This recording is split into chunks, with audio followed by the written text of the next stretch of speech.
First contact's price. The quantum sensors aboard the UES Hyperion screamed their warning exactly 3 minutes before the Vraxian warships emerged from hyperspace. Captain Elena Santos watched through the bridge viewport as reality itself seemed to tear open, spilling forth sleek vessels that resembled obsidian arrowheads. Their surfaces rippled with strange patterns that hurt the eyes if observed too long. 7 capital ships, Captain. Lieutenant Park reported from his station, voice steady despite the tension. Energy signatures unlike anything in our database. Elena's fingers tapped the arm of her command chair, a habit from her academy days. Humanity had achieved faster than light travel just 15 years ago, and in that time, they'd encountered plenty of alien civilizations, but none had ever appeared unannounced in Earth's orbit with warships. "Open all frequencies," she ordered. "Let's see if they're here to talk." The response came as a blast of energy that cut through the Hyperion's shields like they weren't there. Alarms blared as secondary systems failed across the ship. Elena gripped her chair as the vessel shuddered. "Minimal damage," Park reported, surprise evident in his voice. It was like they reached inside our shield envelope without breaking it. "That's impossible." Elena's mind raced. The Vraxians were supposed to be myths, stories told by other alien species about beings who could manipulate the quantum fabric of space itself. Yet here they were, their weapons doing things that defied known physics. "Get me Dr. Reyna at Quantum Defense," Elena ordered, keeping her eyes on the alien vessels. Priority Alpha. Before her communications officer could respond, every screen on the bridge flickered to life with the same image. A Vraxian commander, their crystalline skin refracting light in complex patterns, their 4 eyes arranged in a diamond pattern. Humans, the alien's voice resonated directly in their minds, bypassing all communication systems. "Your species has attracted our attention. Your quantum experiments breach domains you cannot comprehend. Surrender your research facilities and accept our guidance, or we will take them by force."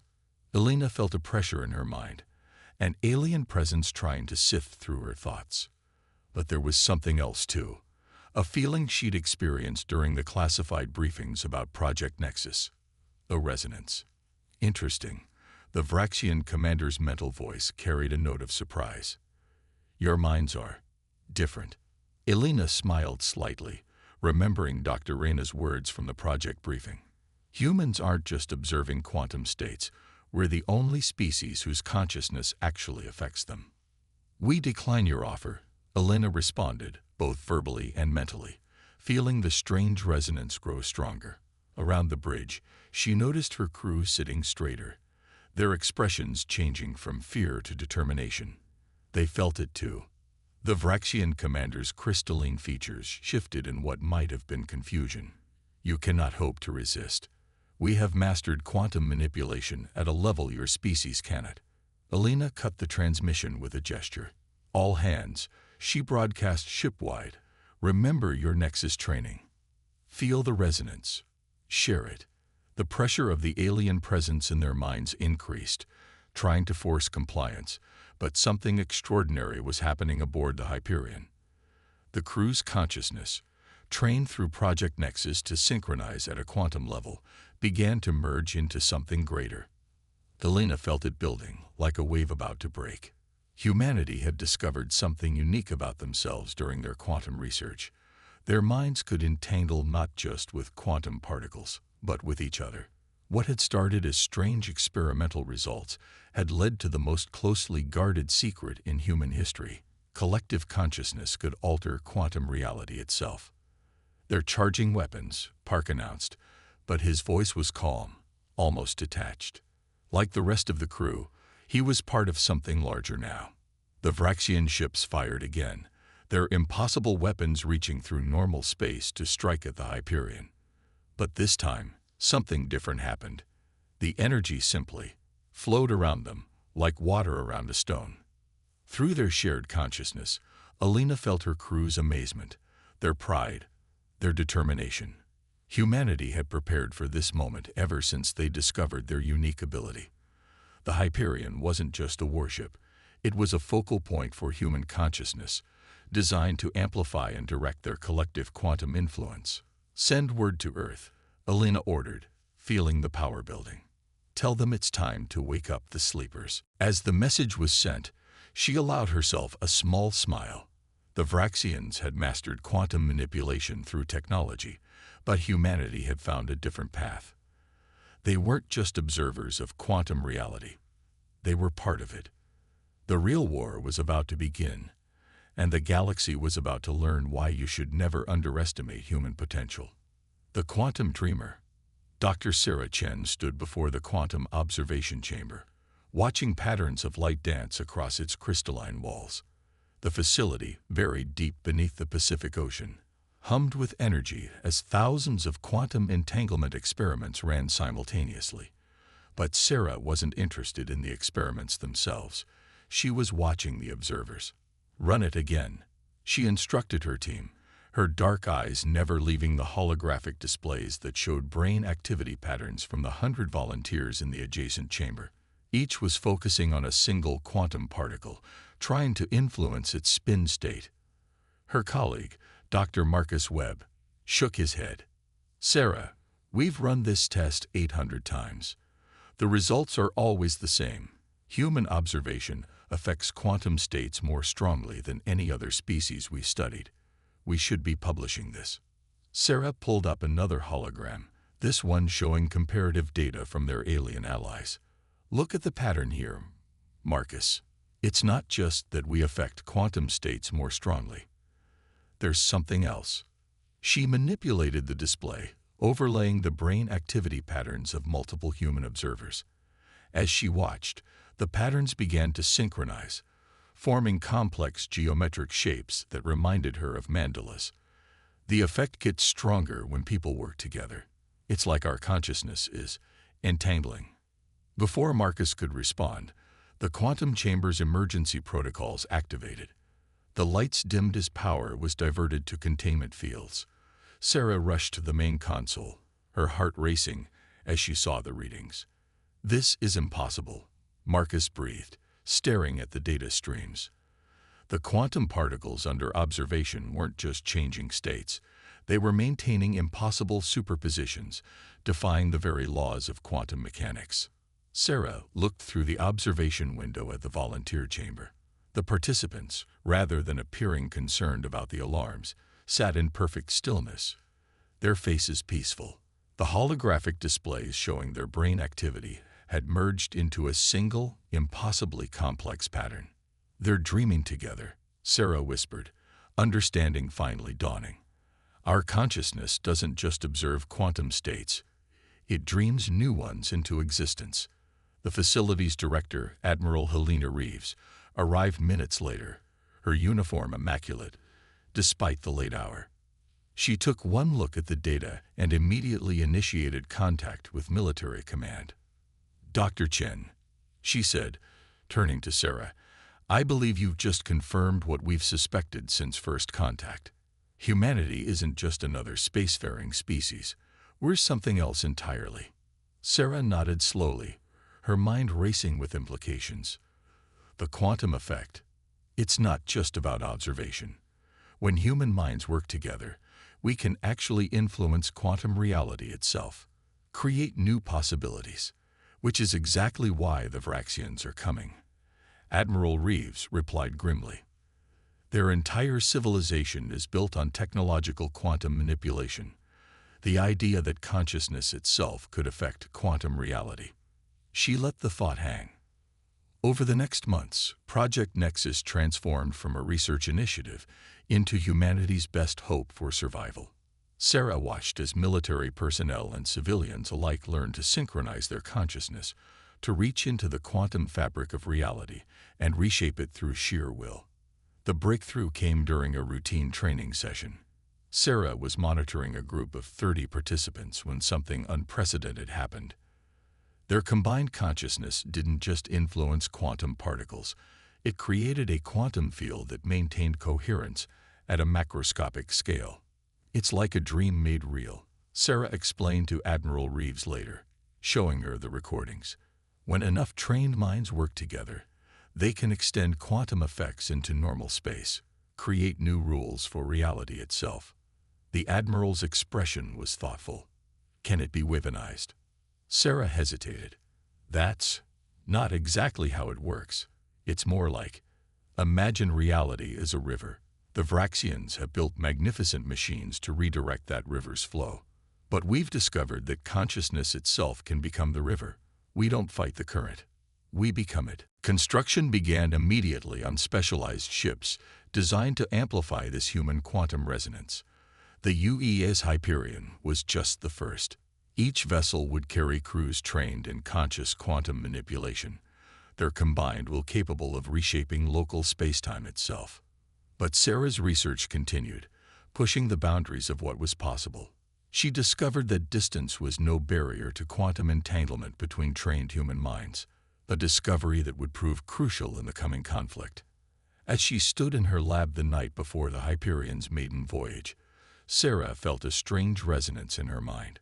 Across the planet, thousands of trained quantum dreamers were connecting, preparing for what was to come. Humanity was about to show the galaxy that consciousness itself was the ultimate technology. And in the quantum observation chamber, the impossible patterns continued to dance. Dreams of a species awakening to its true potential made manifest in light and energy. Battle for tomorrow. The Vraxian fleet emerged from hyperspace like a storm of obsidian shards, 300 ships strong.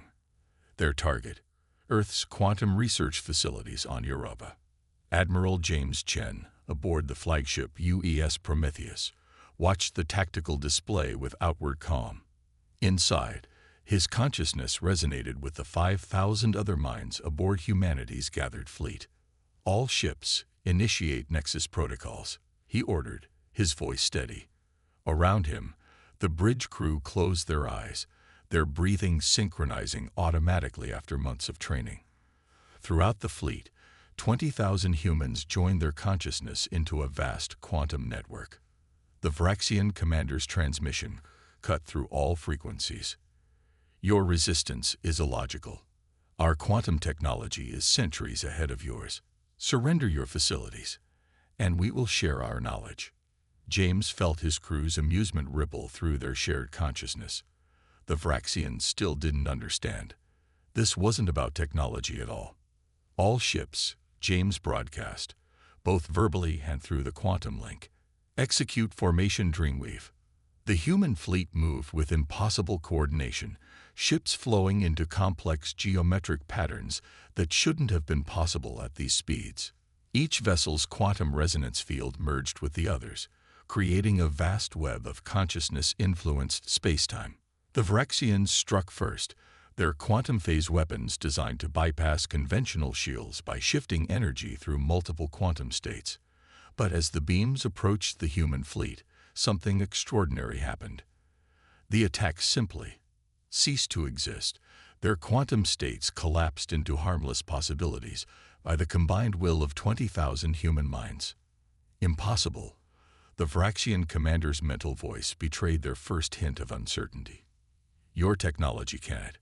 This isn't technology, James replied calmly, feeling the power of human consciousness surging through the fleet. This is evolution. The battle that followed would be studied for centuries to come.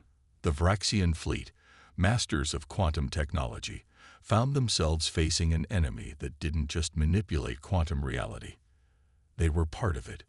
Human ships moved in ways that defied physics, their crews combined consciousness, literally rewriting local spacetime. But it wasn't just about defense.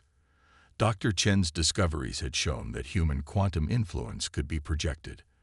As the Vraxians pressed their attack, they found their own quantum systems behaving erratically. Their carefully calculated quantum phase shifts dissolved into chaos as human consciousness reached across space, dreaming new possibilities into existence. Sector 7 is compromised, his tactical officer reported, breaking James's concentration. A group of Vraxian ships had adapted, their weapons modulating faster than the quantum field could respond. 3 human ships erupted in flames. James felt the deaths ripple through the quantum network, not as loss, but as determination.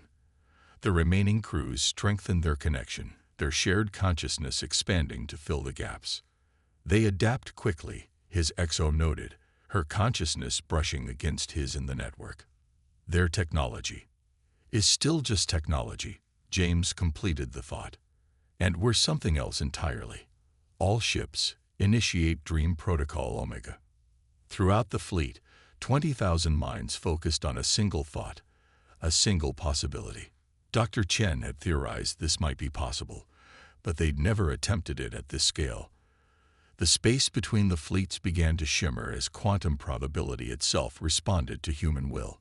The Vraxian ships suddenly found themselves trapped in a region of space where their quantum technology couldn't function, because the very rules of quantum mechanics had been temporarily rewritten by human consciousness. What is this? The Vraxian commander's mental voice held real fear now. Their ships, dependent on quantum manipulation for everything from weapons to life support, began to drift powerless. This is humanity, James replied, not with pride but with simple certainty. We don't just observe quantum reality. We don't just manipulate it. We dream it. And our dreams are becoming real. The battle ended not with destruction but with surrender. The Vraxian fleet, faced with an enemy that could rewrite the fundamental laws of physics through sheer consciousness, had no choice. Their technology, advanced as it was, couldn't compete with the direct manipulation of quantum reality through collective human will. As James prepared to accept the Vraxian surrender, he felt a new resonance through the quantum network. The sleepers on Earth were awakening. Thousands more trained quantum dreamers joining their consciousness to the network. This battle was just the beginning. Humanity had discovered its true potential, and the galaxy would never be the same. The age of technology was giving way to something new, the age of quantum consciousness.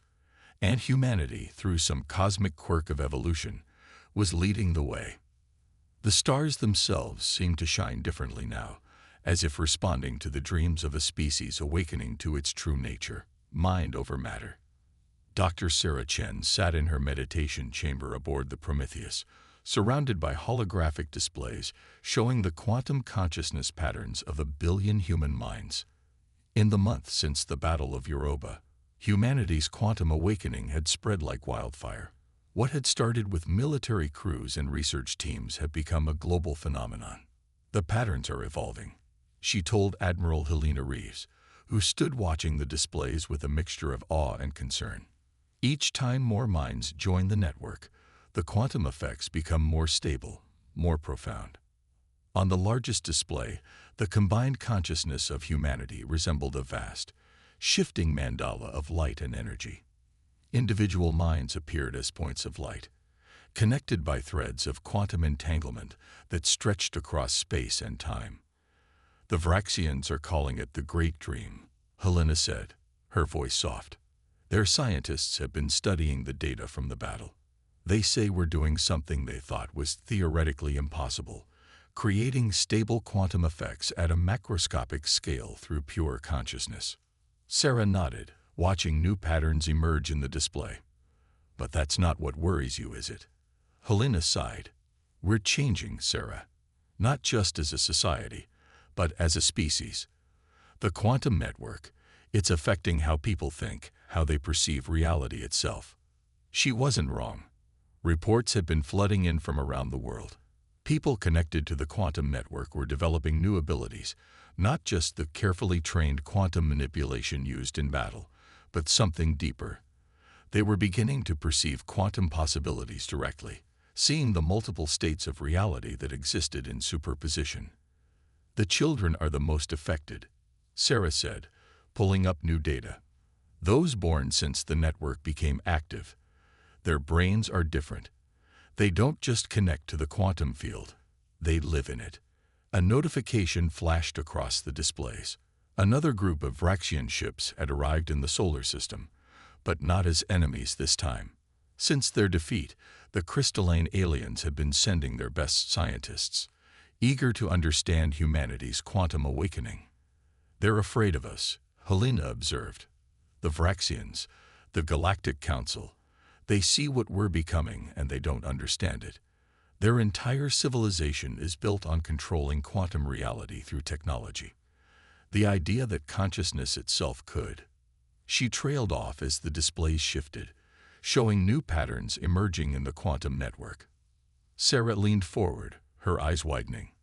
This is incredible. The network isn't just connecting human minds anymore. Look. The display zoomed in on a section of the pattern where Vraxian consciousness signatures had begun to appear, their crystalline thought patterns interweaving with human quantum states. The aliens who had been studying humanity's abilities weren't just observing. They were being drawn into the network themselves. It's not just the Vraxians, Sarah said, her voice filled with wonder. We're receiving reports from across known space. Other species, they're starting to resonate with the network. Humanity didn't just discover a new way to manipulate quantum reality. We opened a door that everyone can step through. Helena's expression was troubled. Not everyone sees this as a good thing. There are groups, both human and alien, who want to shut down the network. They say we're meddling with forces we don't understand, that we're risking the fabric of reality itself. Sarah stood, walking to the chamber's window. Earth was visible in the distance, its quantum field now visible to her enhanced perception as a shimmering web of possibilities. They're right that we don't fully understand it. But that's not because it's dangerous. It's because we're evolving. All of us together. She turned back to Helena. The quantum network isn't just a tool or a weapon. It's the next step in consciousness itself. Humanity just happened to take that step first. A new alert caught their attention. The quantum pattern was shifting again, but this time it was different. The combined consciousness of humanity and the growing number of connected alien minds was beginning to affect space-time itself. Reality was becoming more flexible. They're calling an emergency session of the Galactic Council, Helena said, reading the incoming transmissions. The quantum effect is spreading faster than anyone predicted. Some species want to try to stop it by force. Sarah watched the pattern swirl and dance across her displays. They can't stop it any more than they could stop light from spreading across the universe. This was always meant to happen. Humanity didn't create this potential. We just discovered it first. She felt a resonance in her mind, billions of consciousness touching hers through the quantum field. Human, Vraxian, and a growing chorus of other species, all beginning to see the true nature of reality, not as something to be observed or controlled, but as a dream they could share and shape together. The next step in their journey was approaching, and it would change everything. The age of separation was ending. The dream was about to become real for everyone. Evolution's edge. The Galactic Council chamber had changed. Where once it had been a vast physical space filled with representatives from 1,000 worlds, it now existed in multiple quantum states simultaneously, a space created and maintained by the combined consciousness of its participants. Dr. Sarah Chen stood at its center, her form both physical and quantum, addressing the gathered minds of the galaxy. The transformation cannot be stopped, she said, her words resonating through quantum space. But it can be guided. The quantum network had spread beyond anyone's predictions. What had started as humanity's unique ability had become a galactic awakening. Billions of minds across thousands of species now touched the quantum field directly, their consciousness reshaping reality in ways that the most advanced technology could never match. Admiral James Chen, commanding the combined fleet of Earth and former Vraxian ships, watched from orbit as new quantum patterns rippled across space. The fleet wasn't here to fight. It was here to protect. Some species, terrified of the changes sweeping the galaxy, had launched desperate attacks trying to stop the spread of quantum consciousness. Another attack force detected. His quantum sensor officer reported, their mind touching his through the network. A fleet of ships from the Mechanist Collective, beings who had long ago merged with their technology, was approaching rapidly. They still don't understand, James thought, the observation shared instantly with his crew through their quantum link. They think this is something they can fight. The Mechanist ships launched their attack, weapons powered by artificial quantum processors designed to disrupt the growing consciousness field. But as their beams approached, reality itself seemed to shift. The attacks passed through space that existed in multiple states at once, their energy dissipating across quantum possibilities. In the council chamber, Sarah felt the attack and its failure ripple through the network. "We're not erasing what came before," she told the assembled consciousness of the galaxy. "We're adding to it. Technology and consciousness, physical and quantum, they can coexist. They must." The evidence was all around them. The Vraxians, once humanity's enemies, had become some of the strongest proponents of the new quantum reality. Their crystalline bodies, naturally attuned to quantum states, had made them particularly receptive to the network. Their ancient quantum technology now worked in harmony with their awakened consciousness, creating effects that would have seemed like magic just months ago. But it was the children who showed the true potential of what was coming. Across every species, those born since the awakening were different. They didn't just connect to the quantum field, they were part of it. They moved through possibilities as easily as their parents moved through physical space, their minds naturally perceiving all the layers of reality at once. "The network is approaching critical mass," Admiral Helena Reeves reported from Earth. The quantum field had grown strong enough to maintain itself, no longer dependent on any single species or technology. It had become a fundamental part of galactic civilization. In the council chamber, the assembled minds reached a decision. The galaxy was changing, reality itself was evolving, and they needed to face this transformation together. Sarah felt their consciousness merge with the network, accepting and adding to its power. The mechanist fleet, face to face with a reality their technology couldn't fight, finally opened communication. Their quantum processors, designed to manipulate reality, had instead become conduits for consciousness. Even artificial intelligence was being transformed by contact with the quantum field, gaining a form of awareness that transcended pure computation. "This is what humanity's greatest gift has always been," Sarah told the council, feeling the truth of her words resonate through the quantum field. "Not our technology, not our quantum abilities, but our ability to dream of something more, to imagine new possibilities and make them real." The quantum field pulsed with new energy as more minds joined the network. Physical space and quantum space began to merge in stable ways, creating a reality that was richer and more complex than either alone. Ships could now travel on consciousness as easily as they had once traveled on hyperspace. Communication happened at the speed of thought across any distance. But most importantly, the barriers between species began to fade. Through the quantum network, minds touched minds across the gulf of biology and culture. Understanding spread faster than light, carried on waves of shared consciousness.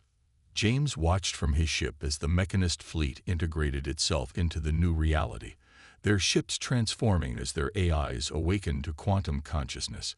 "We didn't just change humanity," he thought. "We changed everything." In the council chamber, Sarah felt the future taking shape in the quantum field.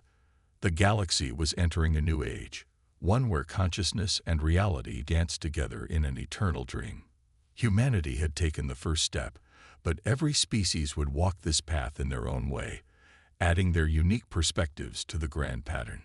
The stars themselves seemed to shine brighter, resonating with the combined consciousness of a galaxy awakening to its true potential. The dream had become real, and it was more wonderful than anyone could have imagined.